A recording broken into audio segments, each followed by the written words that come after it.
This is Wheelbearings. I'm Dan Roth. And I'm Sam Abu Al-Samad. We're getting one in right before Christmas, so happy holidays. You can put this in your stocking on Tuesday morning? Yes, this is our gift to you. And if you don't celebrate Christmas, just let's do it anyway. And it's the Druid Festival of Trees. It's sort of an appropriated holiday. It's the solstice, however you want to celebrate. Anyway, let's talk about cars. Don't forget Krampus. Not Krampus. Krampus is a good one. That's better than Elf on the Shelf. You behave, or Krampus will come. There's a lot of child eating in old fairy tales. It's very strange. I know. It's a wonder why parents ever let their kids look at that stuff. Yeah. Maybe not so much of a surprise. Trying to scare some. Put the fear of something into them. Yeah, I remember being a small child, like under 5 years old, and my mother, I think, has a master's in medieval English or something. Anyway, or she has a bachelor's, and I don't even know. But I remember asking her to tell me at bedtime the story of Beowulf. Oh. It's like a bedtime story. So I think kids just no wonder you turned out the way you did. Yeah, it's true. It's true. Anyway, let's talk about cars. All right. So you are going out with sort of a bang. You've had an ATS coupe. Yeah. ATS-V coupe, I'm sorry. ATS-V coupe, yes. Last time I drove an ATS was, I guess, about 3 years ago now, and that was a sedan with the 2-liter turbo. And the ATS sedan is no longer in production. They stopped making those earlier this year. I'm pretty sure they did. But they still make the ATS coupe, and in particular the ATS-V coupe. And it's around for a little bit longer. I think this one's probably going to go away sometime in 2019 to be replaced by the new CT5, which should be launching in the spring, probably at the New York Auto Show. But for now, we still have this really great car from Cadillac.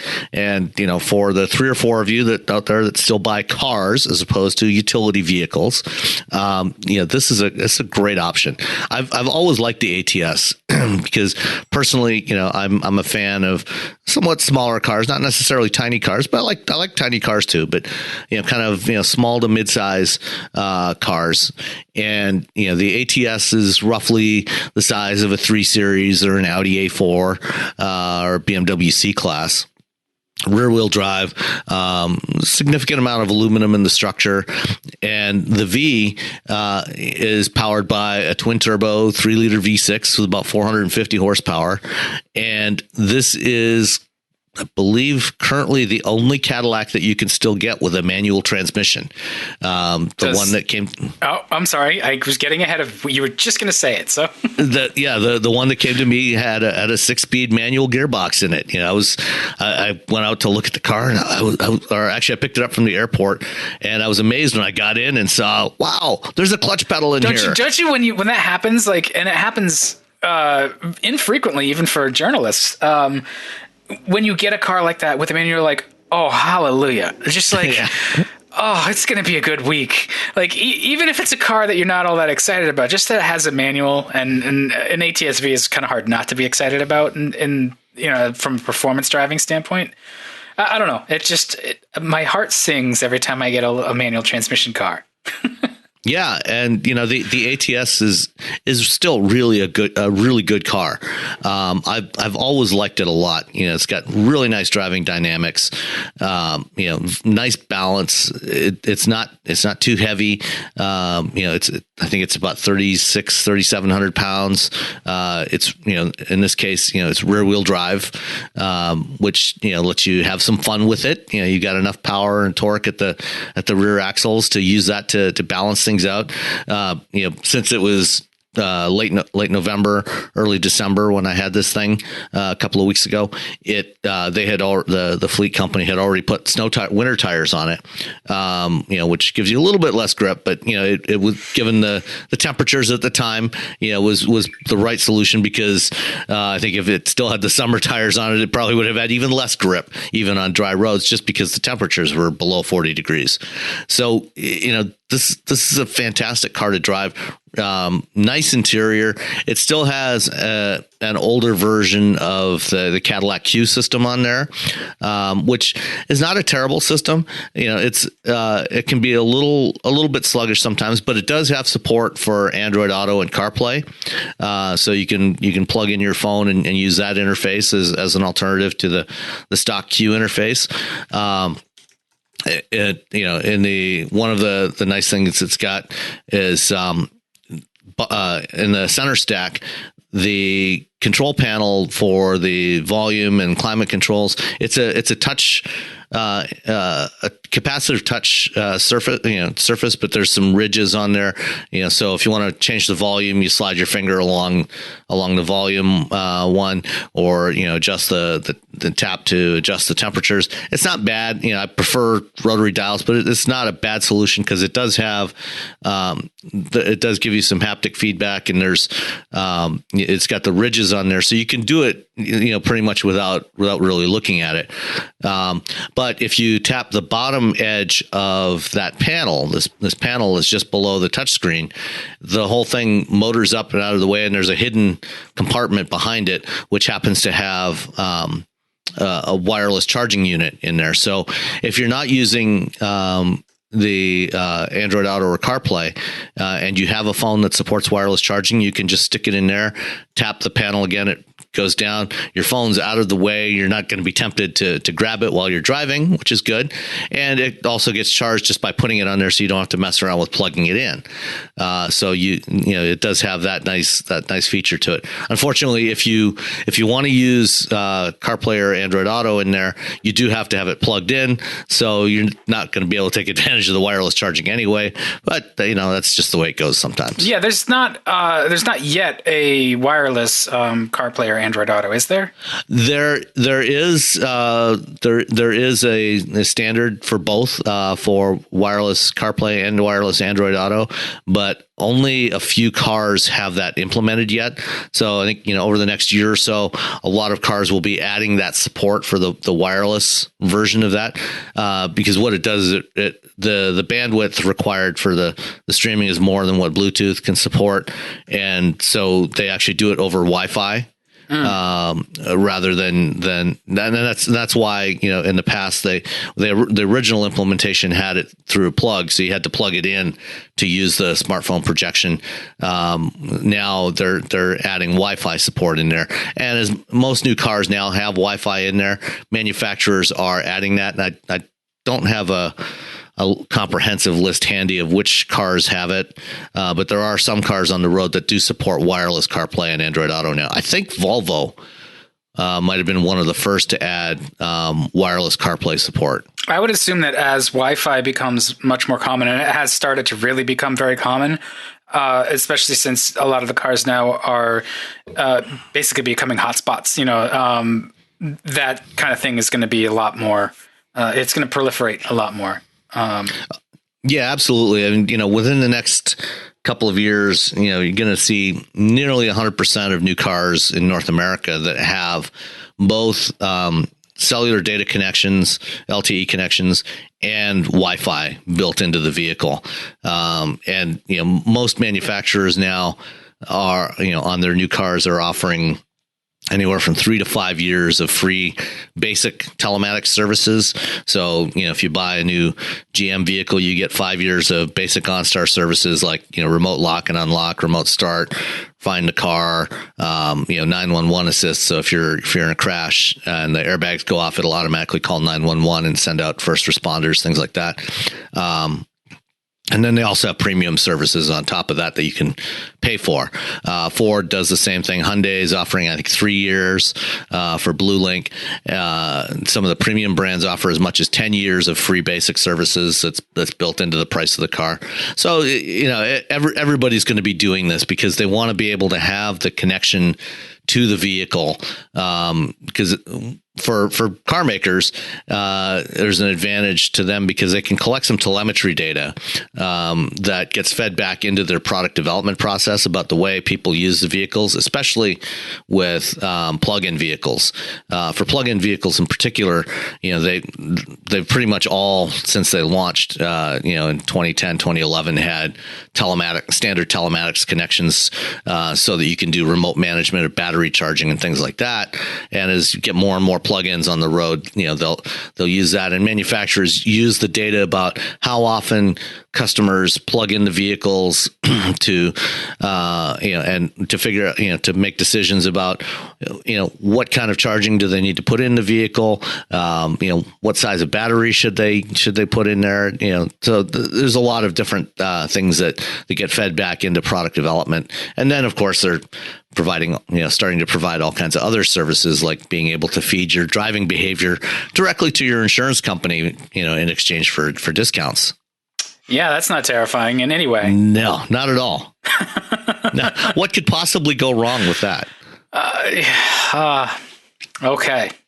I don't know. I'm scared. I'm in the paranoia space. But so Q seems better. I was gonna say the little nubs on the screen. I haven't been in a Cadillac in quite a while. But the last time I used Q, I don't think there were any sort of tactile even targets like that. So that seems like they keep refining. They're not on the screen itself. So the screen is standard, but if you look just below the screen at the center stack panel below it, there's ridges along there. It's marked, with the things like volume controls, temperature controls, and so on. The climate controls, and so there's these sort of wide angle V-shaped ridges, that kind of fit with the V theme, Cadillac, the design theme. And those ridges, the surface just above those is a capacitive touch surface. So to change to adjust the volume, you just slide your finger along the top of that panel, and then you slide to the right and it turns up the volume. Slide to the left, it turns down the volume. And it's a reasonably precise system, and it's because of that, having that ridge there, it's a little chrome strip. If you look at it, and having that chrome strip there gives you something that you can do it without actually looking at it. So it's more like a volume control. I still prefer a rotary volume controller, but this is the next best alternative, among the systems I've tried. And they, since the Q first launched back in 2012 or so, I think, they did improve the performance. It has gotten better. It's more responsive. It's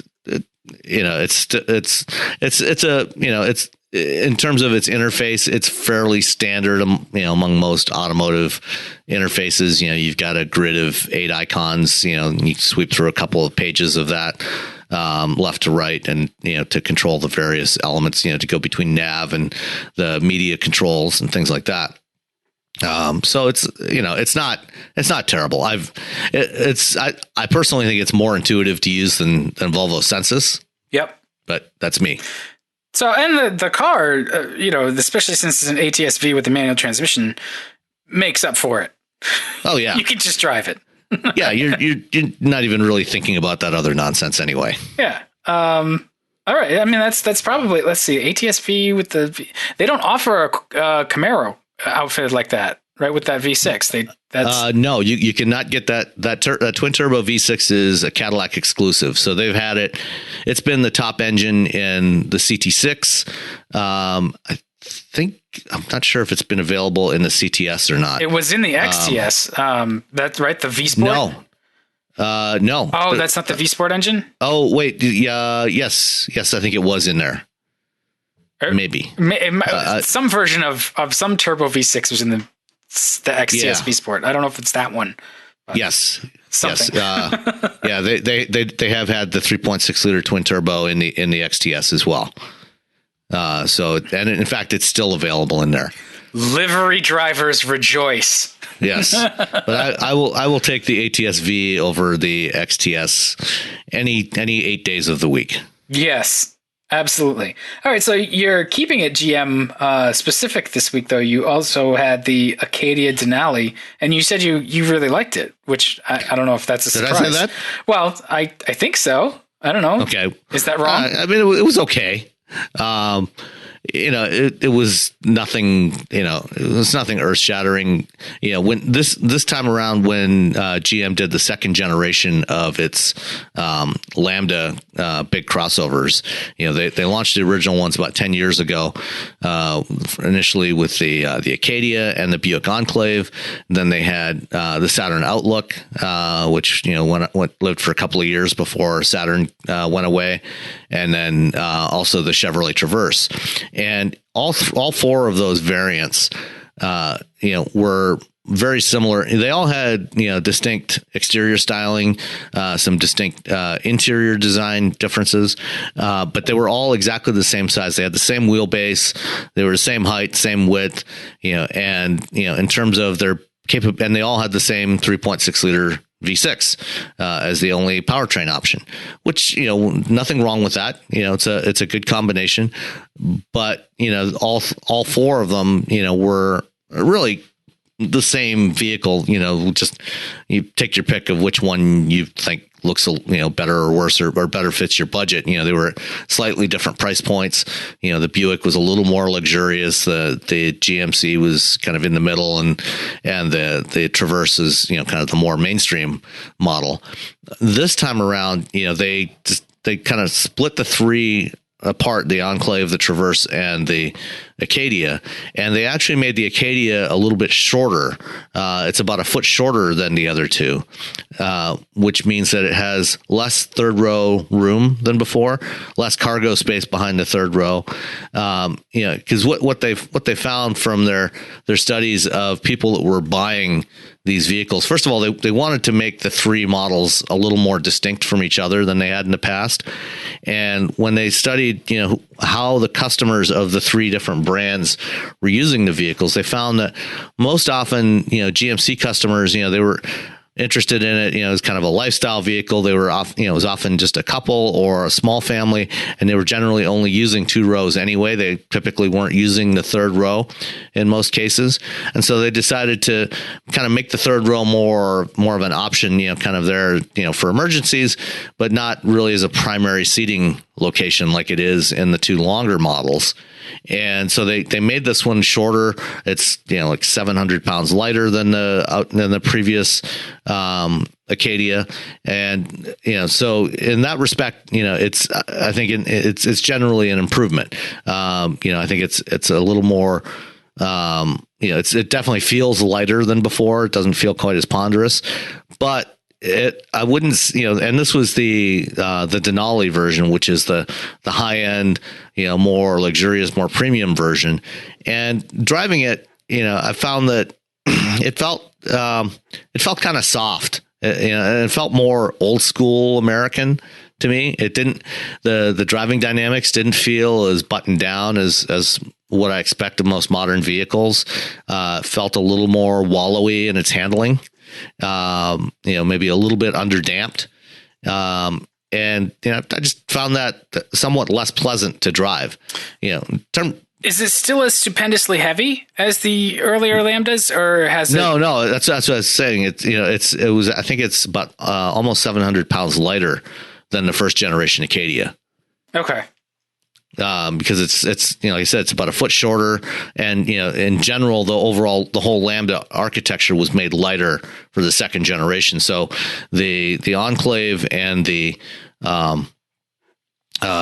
Traverse are also lighter, but not by as much. I think they're about 300 pounds lighter, but they're closer in size they're about the same size as the first generation models. This one, because it also got shorter, it got significantly lighter. So that definitely helps. But I still think that the suspension tuning just seemed a little off to me. Just like too cushy, or yeah, a little bit too cushy, a little too soft. Like driving down, going around corners, or just making a quick lane change. It felt underdamped. It felt like the body was moving around more than I expect of most modern vehicles. So it basically it floats more than you expect it to. It's not.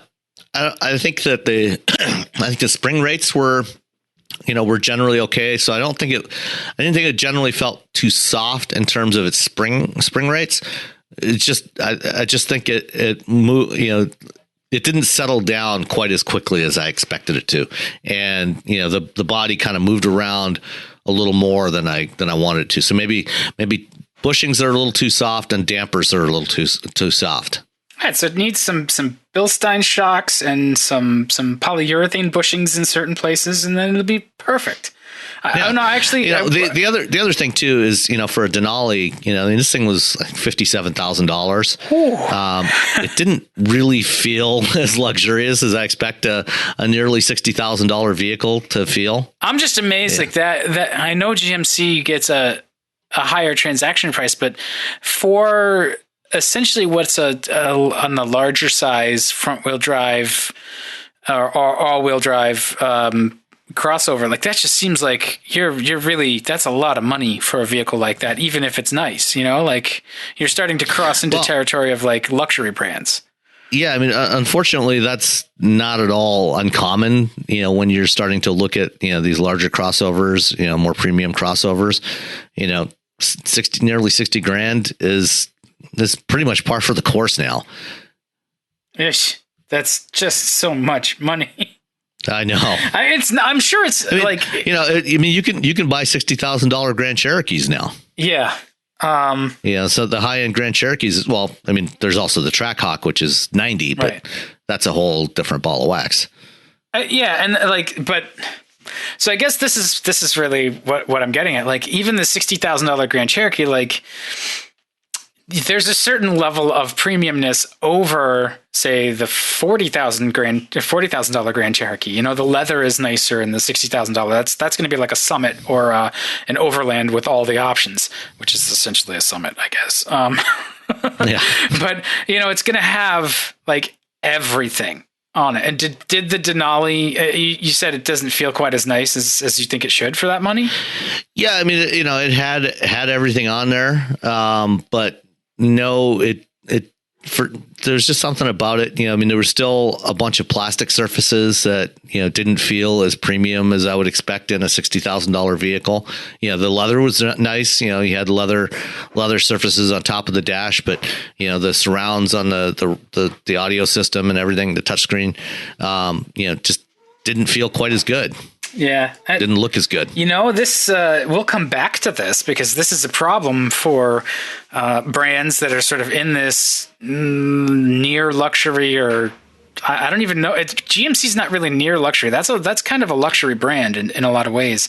Yeah, it certainly is, because, excuse me, GMC sells what are effectively the same vehicles as Chevrolet trucks and utilities.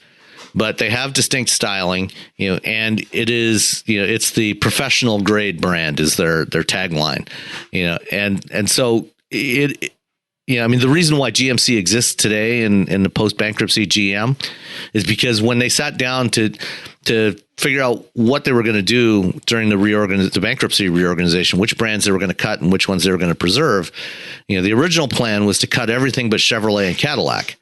And then they sat down, the guys from the government sat down and looked at the numbers for GMC, and they realized that GMC vehicles were, transacting at, nearly $10,000 more than an equivalent Chevrolet truck or utility.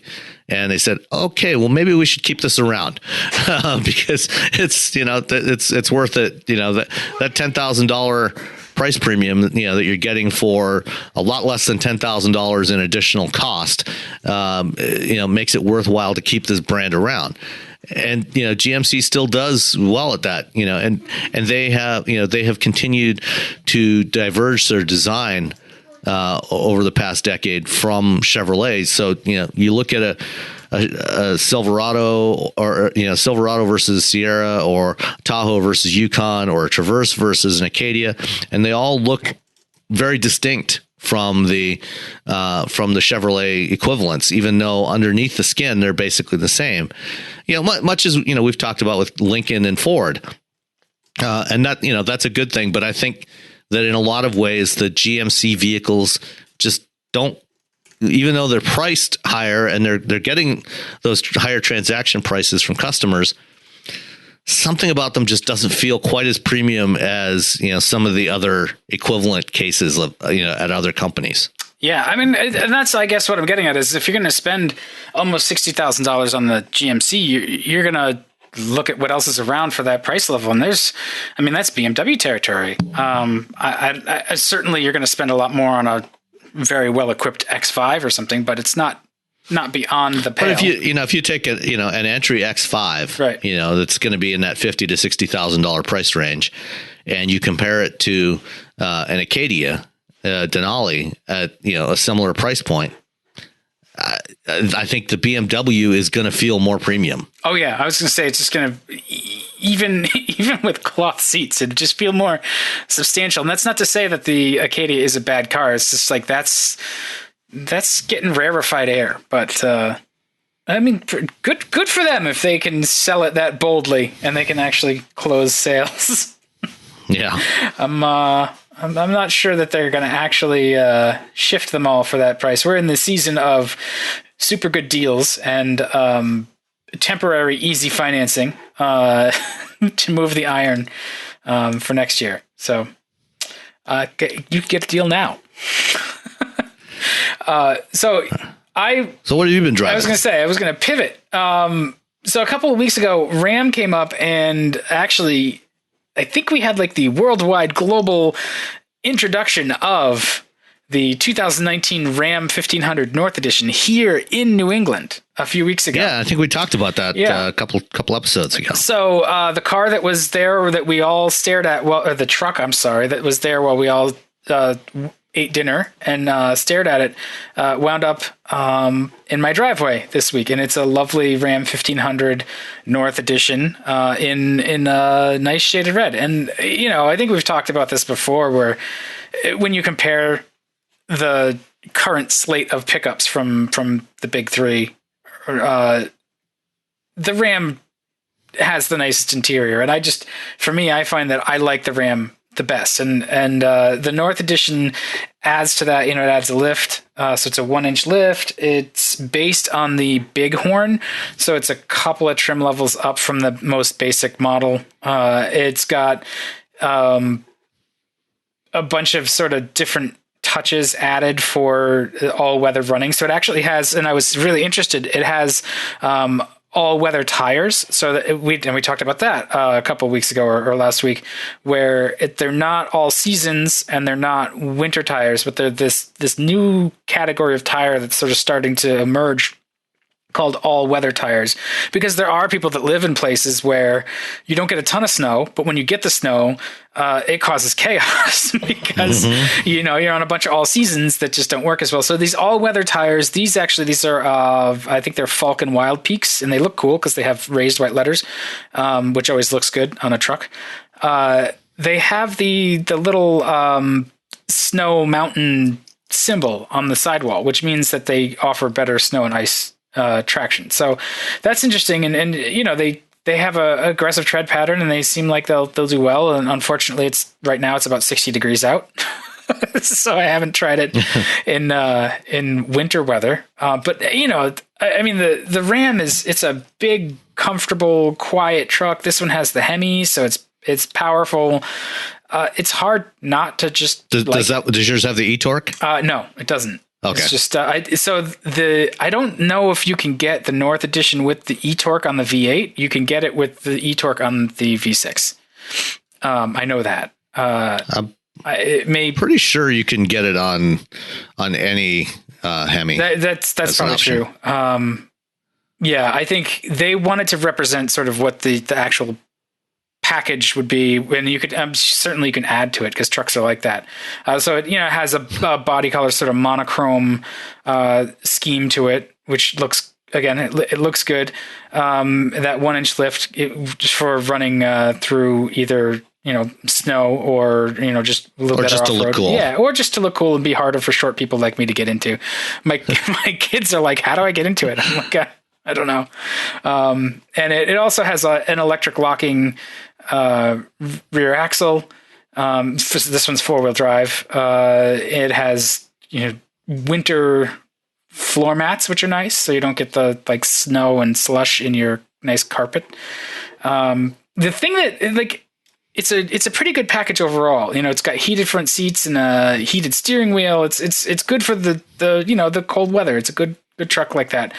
And I think it also has a Class 4 hitch standard, which is cool. But you can't get nav with it because it's based on that Bighorn, and you have to step up to like the Laramie trim to get nav, which seems a kind of a waste when you've got this large screen. And there were a couple of times. It's got the 12. Is that the 12-inch screen or the 8-inch? No, screen? It's got the 12-inch screen. I think it's a pretty big screen. Yeah, well, I mean, maybe it is the 8-inch screen. I'm sorry. It does have Android Auto and CarPlay support, so you can always use your phone nav. Yes, that's basically what you're limited to is phone nav. And because my phone is stupid and old, I can't project it like that. So I have to dink around with my phone to use phone nav. So I get it. Like, they made some decisions to keep the price reasonable, and it's not really that expensive of a package to get some nice stuff. The new LED headlights are there, for example, and they're fantastic.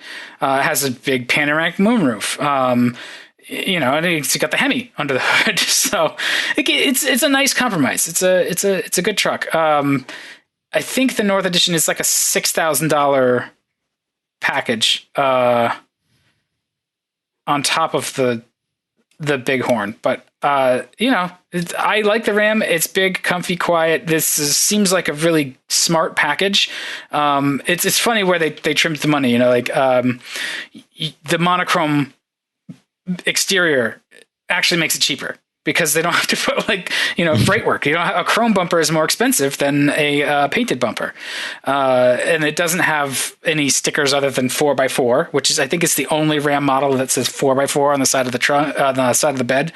But it's not quite as distinctive as, say, I think there's a Lone Star edition that has its own badge. Yeah. And I'm looking at the Ram Trucks website right now as you speak, just pricing this out. And it's the 8-inch screen, by the way. I was mistaken. Okay. Yeah. And, when you click on North Edition, look at details, the very first item on the list includes 4x4 decal. That's so funny. Yeah. And you can order it with the eTorque Hemi as well. So what is that? What's the eTorque cost? Because it's $1,100, I think. Well, that's not a bad deal. Yeah, because when you order this, you order the Bighorn first. So you select Bighorn, and then you can pick any of the 3 engine options from there, and then and when one of those, you've got the Pentastar with the eTorque, the standard Hemi, or the Hemi with the eTorque. And actually, it's $2,600, but it's actually part of a package with a bunch of other stuff. I think on other models, where you can, on other trim levels where you can order the eTorque Hemi as a separate kind of standalone option, it's about $1,100. Yeah, and it's I think it's something, it's worth it because having driven it, the improvement in fuel economy, the refinement, and the ability to just kind of the general control of the thing works really well. Yeah, this is a great truck. I was just struck driving it. It's because people are using their trucks more as personal cars. It's great at filling that role. It is. It's got the air suspension, so it doesn't ride terribly. It definitely rides with some heft, as any pickup truck is going to do. But the materials and the choices are really nice inside. It only has cloth upholstery in, I think, a couple of different colors. The one that I have has like a tan color, and they put accents in the doors, which are made out of the same material. And the color schemes and stuff. Their interior design team did a bang up job here.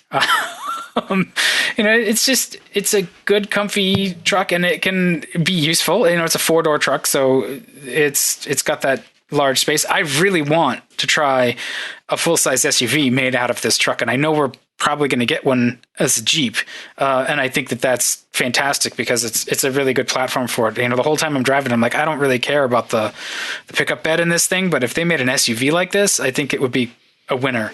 It'd certainly give another choice besides the Tahoe and Suburban and the Expedition. The Expedition, which the Expedition is great, but not everybody's gonna want that. And I think honestly, the interior of the Ram, which is where you spend all your time, is nicer than what's in the Expedition. So, it's easily the best of the current breed of trucks. Yeah, and I think that makes a big difference. It's an easy driving truck. It's easy to put a lot of miles on it, even without. It's a mid-level truck, so it's expensive, but it's not super expensive. I think it's about $47,000, which I know that's a lot of dough, but it's not unheard of in the truck world. Like that's a pretty decent truck.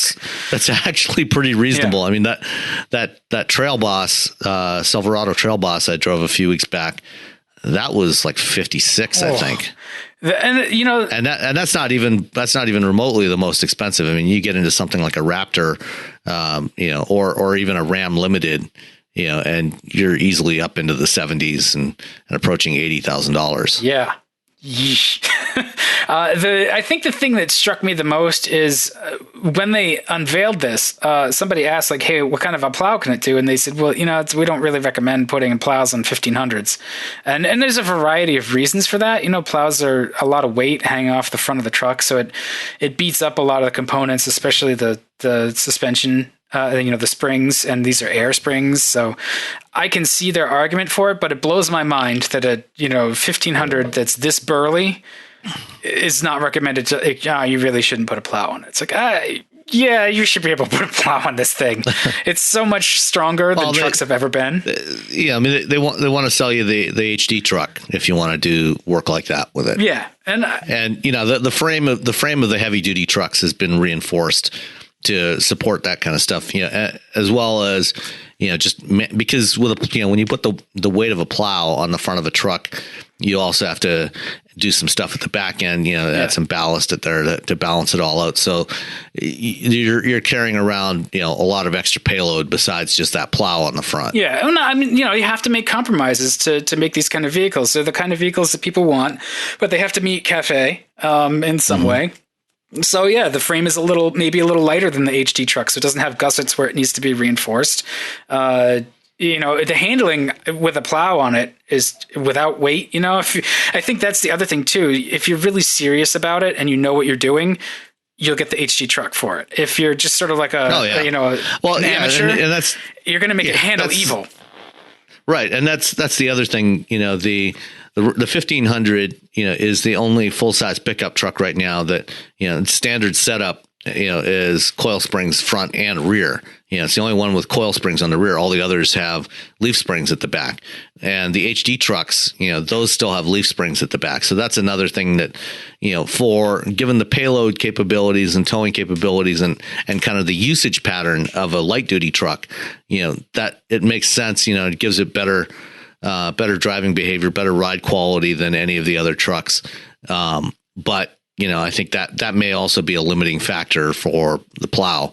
And, certainly, if you go for the optional air springs, then I think that's definitely a case where you don't want to combine those with a plow. Yeah, you're going to be beating the hell out of the compressor just to keep that level. It's not going to be happy with it. But it's just one of those things. Like, this is a lot of vehicle to sort of have that kind of limitation. It's like, you get a truck, use it as a truck, but they have their reasons, and I'm sure they're solid reasons. It's a solid truck. It's still my favorite pickup out of anything you can buy. One of the other neat things when you look around the cabin of the new Ram, the 1500, there's some interesting design details. Like, they've got the rotary controller for the shift that's on the dashboard, to the lower left of the climate controls and the touchscreen. And what they've done is they've grouped everything around that. They've grouped all the other controls that are relevant in terms of drive behavior, so like the 4-wheel drive stuff, 4-wheel drive low, if you've got that, all those kinds of features are grouped right by where you're also, so all your transfer case stuff is grouped right where the transmission controls are. So you're not scattering that stuff around all over the dashboard. So I think there's a lot of really thoughtful stuff that went into this. Yeah, I think that's what it feels like. The whole thing feels pretty well thought out. It's not It's not like slapped together, and it's not like they said, oh, people will never see that. And so they cheaped out. I'm sure there's areas where they said, yeah, people won't see that. So we can make adjustments. But no, overall, I feel like they did a really, just a very careful job of making the truck, pleasant and feel high quality and fussed over. And that's, I think that's the same reason why the Grand Cherokee is so popular, because it's the same thing. And so FCA is really good at that. And in trucks, I think that's the way you get the people to cough up $70,000. Yeah. And, the FCA was also the first manufacturer to start putting USB Type-C ports in their vehicles. They started with the Wrangler, and the Ram also has them. So you get both USB-A and USB-C ports. So if you've got a newer phone that supports that, you get faster charging rates. Huh. Yeah, the ergonomics are fantastic in here too. I didn't really touch on that because I know I've talked about it before. But yeah, good trucks. If you need a truck and a light duty truck, that's a good light duty truck. Yep. All right. Let's talk about other stuff. So shall we stay on FCA for a moment? Yeah, let's stay on FCA for a moment. All right. So Allpar, which is a site that is strangely enough devoted to all things related to Fiat Chrysler, or I think more particularly the traditional Chrysler Group brands, is reporting that there's a new engine coming from FCA in the near future, which is a new inline 6-cylinder engine. So we're kind of going back to the future with this thing. Yeah, but it's the first thought about an inline 6 is like, holy crap, how are they going to package that? That's going to make for a long nose. But their idea is that they want it to fit in the same physical length package, or like within 3 inches of the current 2.4 liter 4-cylinder they make. So that means it's not just a 4-cylinder with a couple of extra cylinders tacked on. Right. This looks like it's a completely new engine, and this is not the first new inline 6 to be coming to market. Now in the near future, GM has an inline 6-cylinder diesel coming for their light duty trucks next spring, and about a year ago, Mercedes-Benz launched a new inline 6 that debuted in the European S-Class, and this year came to the new CLS that just launched here in the U.S. And that, those are both 3-liter inline 6s, and they've gotten a lot more compact. So even though it's an inline engine, it's smaller than traditional ones, and for the kind of use cases, they're not using these in front wheel drive vehicles, where it's mounted transversely. These are all in longitudinal configurations, in cars and trucks and utility vehicles. And this one is supposedly codenamed Tornado, and would ultimately replace the much loved Pentastar V6 as a 3-liter 6-cylinder with twin turbos. Which would make it a lot like the BMW 6-cylinders. Yeah, I think it's probably also going to eat into some of that Hemi market share there with the twin turbo 6. It's definitely going to be able to fill the same role as the 5.7 liter Hemi.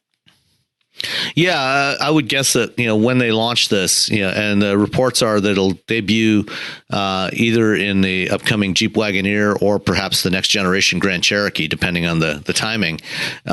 It would probably replace the base, the non e-torque Hemi. So you'll have the Hemi with e-torque as the standard configuration for that, and then this one would kind of slot in below that, probably with e-torque or with some other kind of hybrid configuration as well. Yeah, and they're doing a lot of tricks to actually get it. Well, they're not doing a lot of tricks, but there's a lot of sort of modern construction techniques for engines to get it that compact too. And everybody's figuring out with modern engine management, we can really make turbochargers this big element of how we generate the power and the torque that people want without so much physical size and weight and fuel economy penalties. So they're actually thinking, from what I read, of not using steel sleeves in the cylinders, but rather doing some other kind of aluminum hardening process, or like the plasma deposition, or other manufacturers have figured this out.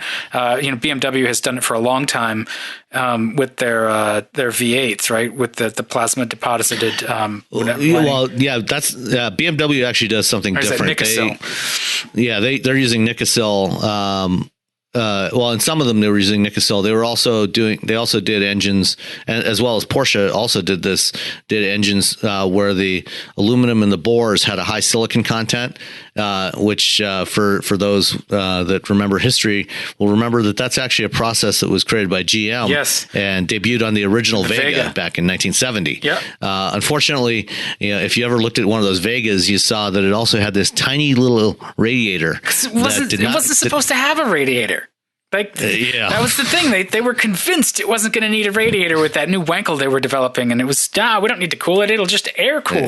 Right. So they had this tiny little radiator, which meant it didn't get cooled enough, and they had problems with the cylinders warping. By the time Porsche picked it up originally for the 928 engine a few years later, they cooled it properly, and it was never really a problem. And BMW's done that same process. The plasma coating process is something that was actually created by Ford, and while Ford developed it, it was actually Nissan that was the first to deploy it in production on the GTR engine. So the GTR engine has this plasma coating process where they after they machine the cylinders, they go through and they do this plasma deposition that basically deposits iron particles on the surface, very tiny iron particles, and hardens that surface. And so you don't have to use a steel liner in there, and you still have enough durability.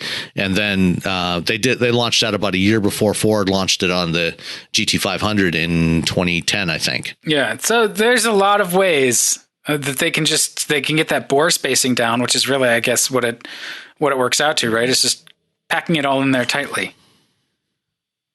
Yeah, absolutely. And it looks like it'll be a fun engine to. Yeah, I mean, we've seen transverse inline sixes too, so that'll be entertaining if it winds up in FCA doesn't really have any front wheel drive cars. Well, they've got the Pacifica. That's true. Like it'll fit in the Pacifica. Yeah. And maybe not. I don't know. I hope it fits in the Pacifica. It'd be a tight squeeze. So if they get rid of they sunset the Pentastar V6 and this doesn't actually fit in there, then what is their option? Is it a turbocharged Ford? Or they make the Pacifica all hybrid or Probably both of the latter two. So Turbo 4 and hybrids would be the more likely scenario. And maybe even just going to full electric. Huh. They need a 4-cylinder engine too. Don't they still have the... They have a new 4-cylinder, the 2-liter 4-cylinder turbo. They have a new global 2-liter 4-cylinder turbo design, that's the engine that you find in the base Giulia and Stelvio. It's also the base engine that's in the Wrangler, the new Wrangler, and it's in the Cherokee now. The 2019 Cherokee. That's right. Has that. That's the first transverse version of it. I have not had any experience with that engine. I keep thinking their 4-cylinders, that old 2.4. The Tiger Shark. Yeah. They still have that kicking around. That one definitely needs to go away. It has gotten better over the years, but it's not a very modern engine. No. But that new global 2-liter is gradually going to be replacing the Tiger Shark and some of the V6 applications over the next couple of years. So is it true that inline sixes are actually smoother than a V6, or does it really depend? No, it absolutely is true. Because a 60-degree V6 does have some natural secondary imbalances that are not present in an inline 6-cylinder engine. Back in my college days, like 30 some years ago, you don't need to do that. I did. One of my projects that I did as a co-op student was actually looking at engine balancing because I was working in a GM Canada engine plant, and one of the steps at the end of the assembly process, the engines would go through hot test. So after it was all put together, they would hook up a natural gas line to run it on natural gas, for a couple of minutes, just to test everything, check the timing, all that stuff. And they would also check the balance, and they would add some weights to the front damper if necessary to make sure it was all properly balanced. And so I did this study on engine balancing and learned all about this stuff. And yes, an inline six is actually inherently balanced in all the first and second order forces. Huh. Well, all right. There we go. There's no more definitive answer than that. All right. Are we good on this? We want to move on to the second topic, which yes.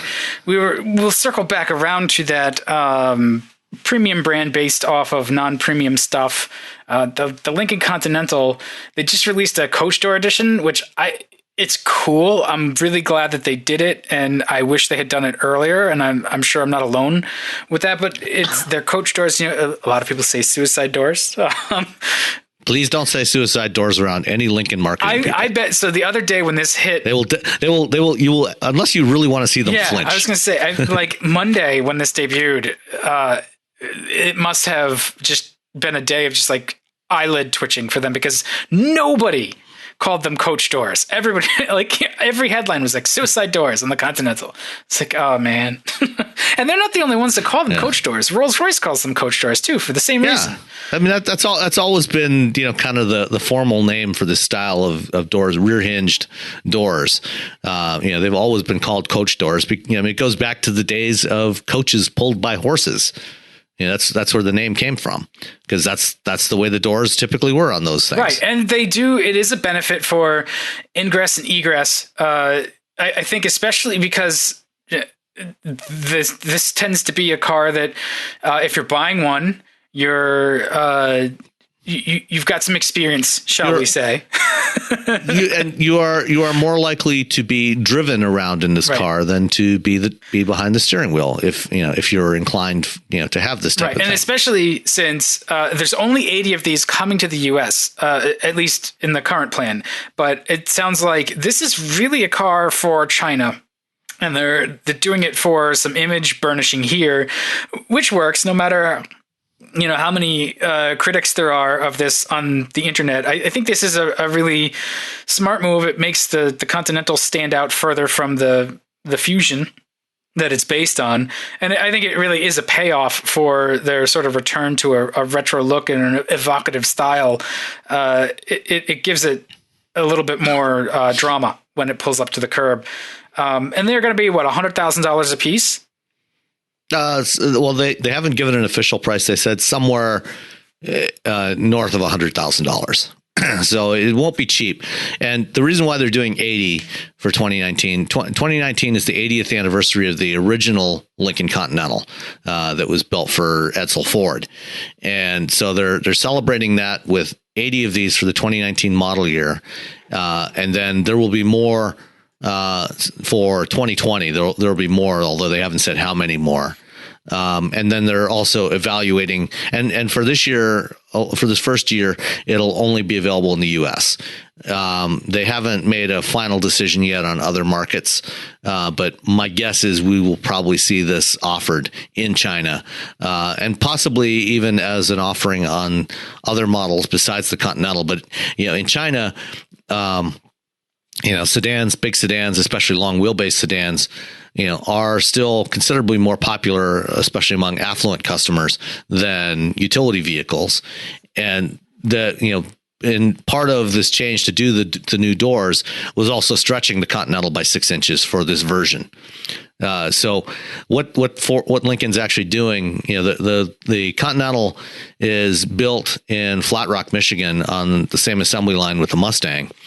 And what they're actually doing for these cars is they're building the complete cars. These are all going to be Continental Black Label models, and the customer will be able to select the color combinations and Black Label themes that they want. They'll be completed at Flat Rock, and then they will be shipped with a kit of parts to Cabot Coach Builders in Massachusetts. And maybe we can arrange for you to pay a visit to them, Dan, cool. And when they're building some of these, where Cabot will, and Cabot is a Ford, what's known as a QVM, a qualified vehicle modifier. So Ford has a bunch of companies that they work with in various sectors that they have certified to do various kinds of modifications. So for example, for the cargo vans, they have a bunch of QVMs that they work with that do upfitting, to add racks and other equipment in the back, for tow trucks and various other things. They have a bunch of different QVMs. And one of the areas they do is for livery vehicles. And so Cabot is a company that has worked with Ford and with other OEMs for a long time to do various types of livery vehicles and limousines. So what Cabot will do is they'll take the finished Continental, pull out the interior, particularly the back seats and the console and the carpets and everything. They'll slice the car in half and then put in a 6-inch extension, put it all back together, install the new doors, and Ford is shipping the new doors, the longer doors, as a complete assembly. So Cabot doesn't have to build the doors. All the other stampings, Ford has designed and validated all that stuff. They're doing the crash testing on it, and they're having those special parts stamped by a small custom shop that does lower volume production rather than having to tool up their regular body shop to do that stuff. And so all that stuff will be the whole kit of parts will be shipped to Cabot with the car, and they'll do the final modifications on that and then ship it to the dealer. That's really cool. That it's just sort of that kind of small shop effort to bring out a special new model. I think it's really smart on Lincoln's part. I love that they actually went through the time and energy and expense to engineer those rear opening or the rear hinge doors onto an existing platform. That had to be not insignificant in terms of time and effort to make that work and make all the hinges fit and everything in a space that was never supposed to have them. It's a car I really want to look at and sort of crawl around and just see how it's been put together and what's different. Yeah, I'll talk to the folks at Lincoln and see if we can get you set up for a visit to Cabot once they start doing these, and maybe you can do a little video. Yeah, or something. They're not even far from me. They're in Haverhill, which is, that's also cool. That's an old mill town. So yeah, right up. Perfect place to be building something with coach doors. That is the seat of the Industrial Revolution here. Really, Haverhill is right next to Lawrence, and Lawrence was a definite mill town that was built on the Waltham system. Anyway. All right. That's awesome. There's been some detractors that say, oh, they don't open level, and how come it took them so long, and still kind of a gimmick. It's like, yeah, maybe it's a gimmick. But apparently the original plan was that the Continental was supposed to get a mid-cycle update, around the 2020 timeframe that would make these coach doors, the standard setup. But because sales have been lower than anticipated, and car sales in general are on the decline, I guess they probably canceled that program and figured out a more cost-effective approach that would allow them to offer this as an option. Because especially with the 6-inch extension and everything, that adds some complexity to the problem. But I wouldn't be surprised. They are planning to show this probably at the Shanghai show next April. And if the Chinese market takes to it, I wouldn't be surprised to see them offer this for the Chinese market, and then potentially also offer it as an option maybe on the new Aviator. See, that's where I think that they're making a splash with it now, but I think it would really, really give the Aviator and the Navigator something to stand out with. I know the Navigator hardly needs an extension. That's true. It could really, the coach doors could help it. At least just to be different, it probably doesn't really need them, but yeah. And in the case of the Navigator, I think the kind of the benefits of, the ingress egress benefits of a coach door, because that thing is so much taller. I don't know that necessarily makes a whole lot of sense. Yeah, that's true. It might, but the Aviator is a lot closer to the ground. It's more like a tall car than anything else. And, so I think it could work there. Yeah. Well, so for everybody who complained that Lincoln isn't the Lincoln it used to be, and the Continental isn't the Continental it used to be. Like, here's your thing. You can stop complaining now. They did the best they could with what they had, which I think is cool. Now go buy it. Yeah, go drop $100K on it. And honestly, it's a very nice car, and it's very well done. You know, we all wish Lincoln could be a little different than it is, but there's signs of life there. I think the Aviator can't come soon enough, and you know, we'll see what the future holds for the Continental. Nobody else seems to be making any cars, so I don't know. All right. Well, the Aviator should be good for Lincoln, and I saw a couple of prototype Explorers on the road this week, and yeah, that one should do well as well. Yeah, we're all way more excited for SUVs than we ever thought we would be. Too excited. All right, so let's wrap it up with Tesla. It's the Tesla hour.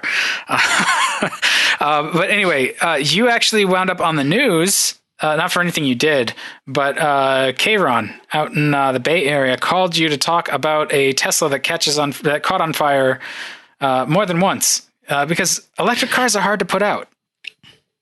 Yeah, so you know this particular story, you know, was about a Model S that you know, the driver had a flat tire, had it towed to a nearby tire shop, and 10 minutes later, it spontaneously caught fire. The battery caught fire, and fire department responded. They spent several hours trying to extinguish the fire. Thought they had it out. Towed it to a wrecking yard, and a few hours later, it was on fire again. And you know, the TV station called me, you know, to talk about whether, you know, why it seems that Teslas catch on fire more than other cars. And you know, I told them that, you know, I don't think that Teslas necessarily are more prone to catching on fire than any other EVs. It's just that, you know, when it happens to other cars, nobody pays attention. You know, when Tesla is in the headline, you know, it's, you know, that's automatic clickbait. You know, everybody pays attention to that, and, you know, it gets you page views. So, you know, in this case, you know, this is one of several Teslas, at least a couple of different cases, at least 3 different cases I can think of off the top of my head this year. One was a teenager in Florida that was speeding at over 100 miles an hour and slammed into a wall in a residential neighborhood, and the car caught fire, and multiple times. And then there was also the case in Mountain View, California in March, where an Apple engineer driving his Model X, you know, there was, you had 2 different problems there. You had the autopilot system that failed him and ran into the center median. And then the car caught fire, and again, reignited itself later on after it had been towed away from the original accident scene. And this is a problem we've seen happen before, going back to 2011 with the original first generation Chevy Volt. There was an incident that I think was in Connecticut, if I recall, where you know, an early Volt was involved in a fire in a garage, in a homeowner's garage, and the car was not actually the source of the fire. The problem was the homeowner had wired up his own charger in the garage, and so there was an electrical fire in the garage that was unrelated to the car specifically, and but the car got burned in the fire. And then after it was towed away from the scene, it caught fire. You know, the battery reignited 2 days later, and then reignited a third time another day after that. And so this is one of the fundamental issues with batteries, is that once they ignite for any reason, and usually, you know, a fire is caused by some sort of short circuit in the battery. You know, there's usually some sort of physical damage that has occurred to the battery, oftentimes, you know, the result of some kind of impact. And, you know, it happens, you know, when an anode and a cathode inside the battery, the positive and negative electrodes come in contact with each other, and you get that short circuit, and things heat up really fast, and then it heats up the electrolyte, which gives off oxygen, and, you know, starts to feed the flames, and it gets to be a very hot fire and very hard to extinguish. And on some newer batteries, you know, as engineers have tried to improve the energy capacity of batteries, one of the things that they've been doing is making the separators between the electrodes thinner, which means that in the event of some sort of impact, it may be more likely that you're going to get that physical contact that causes the short circuit.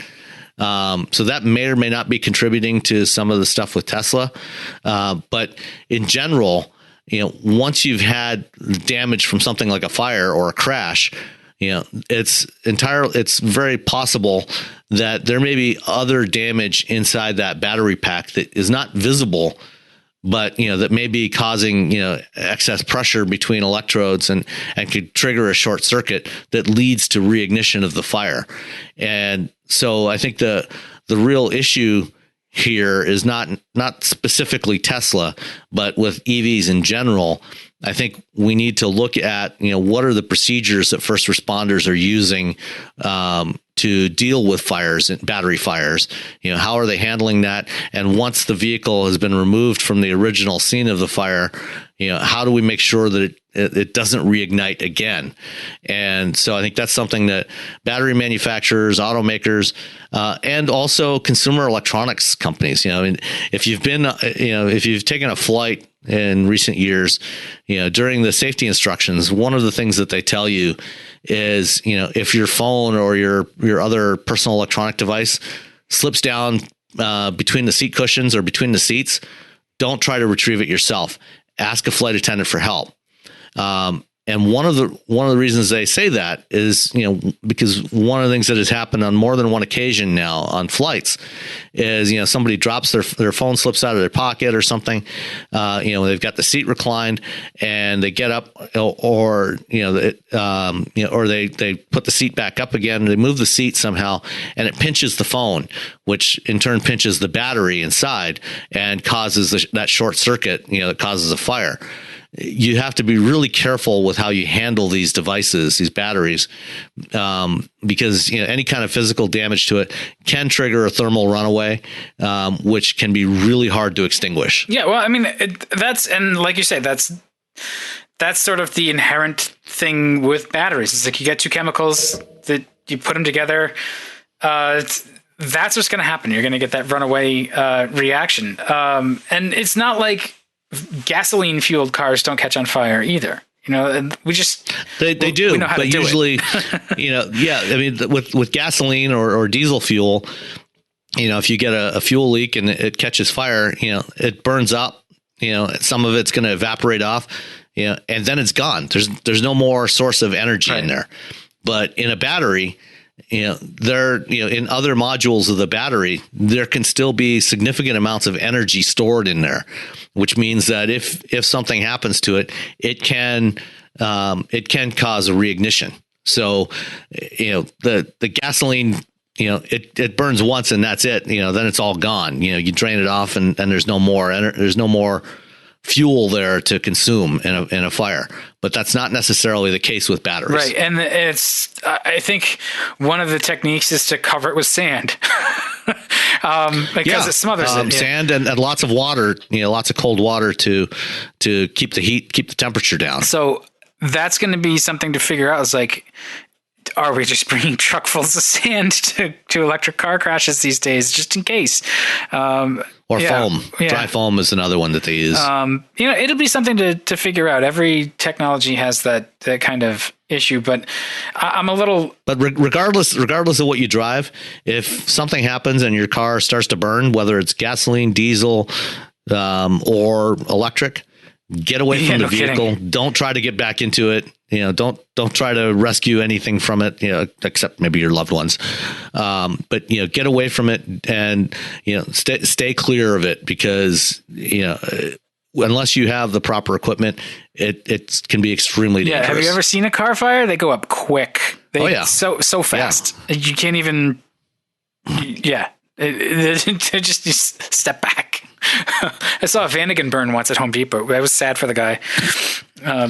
Well, and it's especially true if it's an all aluminum vehicle. I don't know if you remember a few years back, probably about 2014 or so. It was after the aluminum F-150 launched, but before the Super Duty came out with an aluminum body. There were some spy photos. I think they were in Colorado. One of the test trucks was out there. They were out doing testing in the mountains, and somebody got photos of one that had burned. It caught fire and burned, and it's basically nothing left but the engine block and the frame and the wheels. Because the aluminum will actually burn at a much lower temperature than, say, steel or other metals, and and it burns very hot. And so again, that's another reason why you want to. And Teslas, for example, have a lot of aluminum in the body, so that can exacerbate things if you have a battery fire. Yeah, I just hope that we can move beyond sort of the clickbaitiness of like, oh my goodness, a Tesla caught on fire. These are going to, the most terrible things ever. It's like the company does have enough challenges on its own. Let's try not to make things more difficult for them. They have more than enough self-inflicted problems. Right? We don't need to pile on. Exactly. And I think it's sort of anytime there's a new technology, there's that like fear of the new. And I think that's part of what's going on here is like, are these things truly safe? And they're no more or less safe, I think, than any other car that's been sort of certified for road use. They're different. And so you have to take that into account when you're a first responder for the most part. I mean, the other issue is if it's not on fire, but you've got, 400 volts of electrical potential there.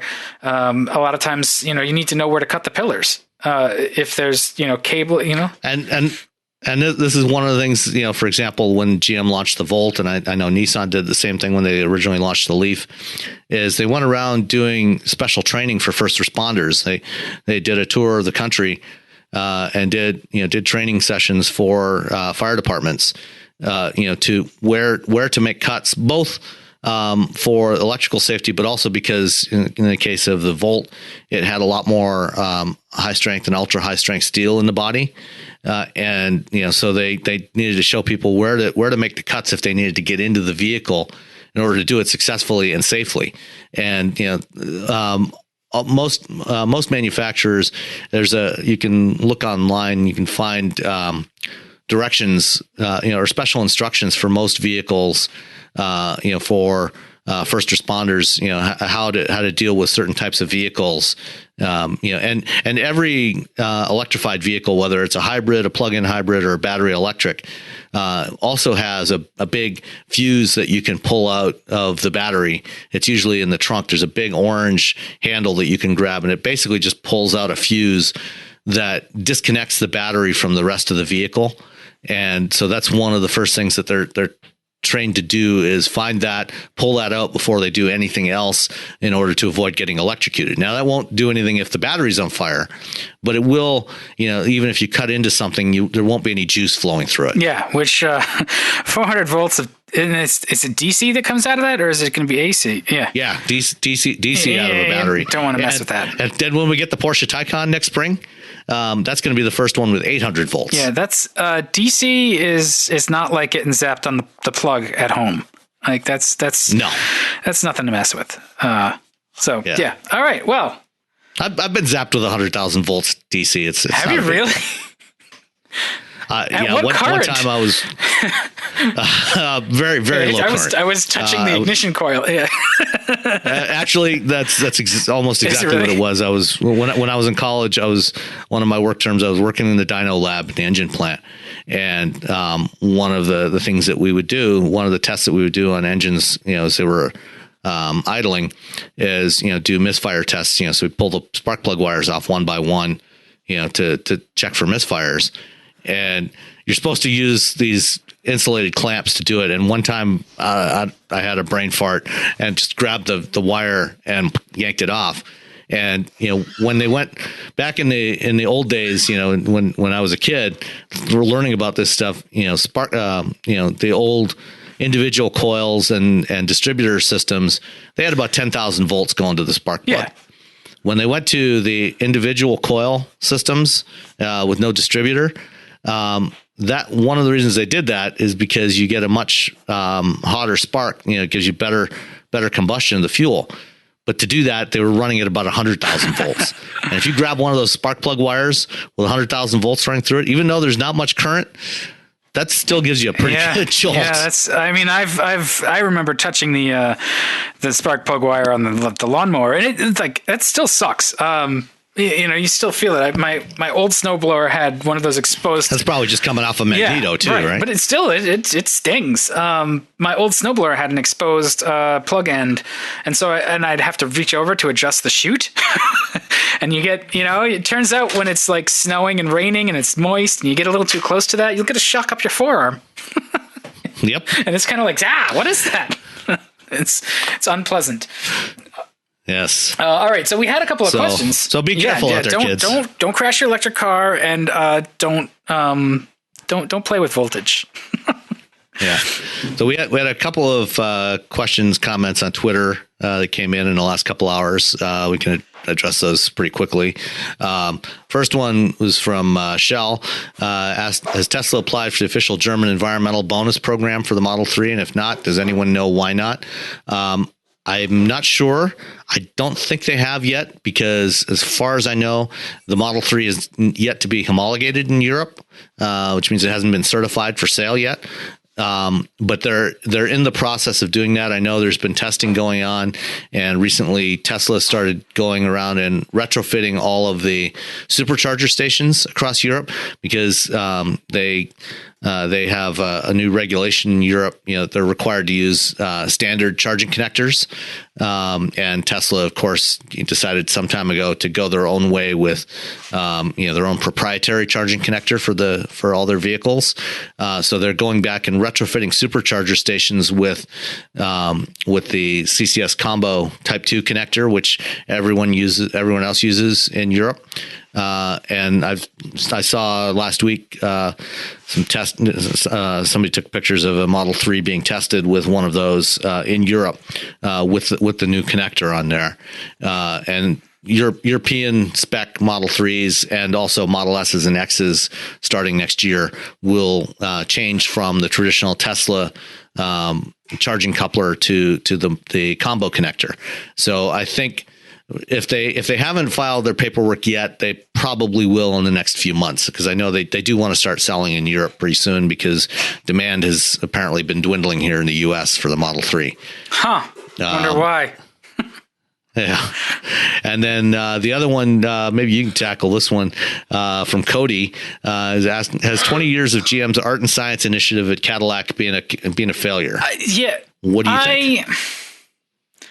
I don't think so. I think it's actually built a visual identity for them, which is successful.